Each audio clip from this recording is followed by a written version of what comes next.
అన్న మొన్న ఒకసారి నాకు వెళ్ళారు కదా మీరు లోపలికి, ఒకసారి లోపల మీరు వెళ్ళారు కాబట్టి ఆ డోర్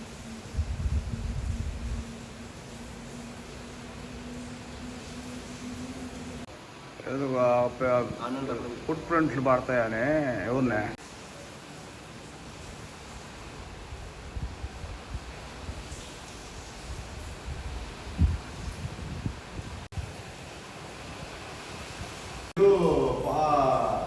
కన్ఫ్యూజ్ అయ్యి వేరే వేరే ఇన్ఫర్మేషన్ ఇవ్వద్దండి మీరు. మా శ్యామల అమ్మవారి నగలు అమ్మి దొంగతనం చేశారు. నిన్న నువ్వు గుళ్ళో ఎవరైనా అనుమానాస్పదంగా ఉన్నారు. ఒకసారి ఇట్లా వస్తావా సార్ రమ్మన్నా. కొత్తగా కొత్త వాళ్ళు ఎవరైనా వచ్చినారా ఏం సంగతి రా ఒక్కసారి మొత్తం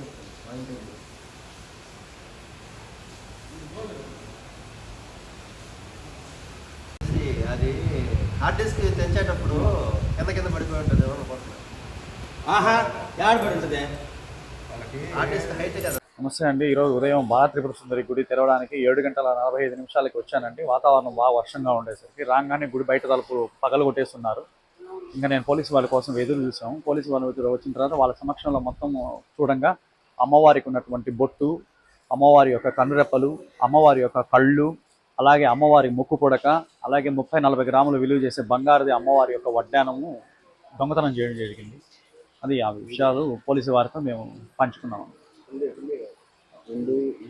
వెండి వస్తువులు ఏమీ తాకలేదండి. వెండి వస్తువులు అయితే ఏమి తాకలేదు. కేవలం అమ్మవారి బంగారు నగలు మాత్రమే పోయినాయి. అలాగే హుండీలో ఉన్న డబ్బులు కూడా తీసేశారు. హుండీలో డబ్బులు ఎంత ఉండొచ్చు అంటే సుమారు ఒక 20,000 దాకా ఉండొచ్చు. రీసెంట్గానే దసరా ఉత్సవాలు జరిగాయి కాబట్టి సో ఇవన్నీ తీశారు. సీసీటీవీ కెమెరాలు కూడా పగలగొట్టేశారు. సీసీటీవీ కెమెరాలు పగలగొట్టలేదు, వాటి కింద ఉన్నటువంటి హార్డ్ డిస్క్, సీసీటీవీకి సంబంధించిన రికార్డింగ్ అవుతాయి కదా, ఆ బాక్స్ అన్ని కూడా ధ్వంసం చేశారు.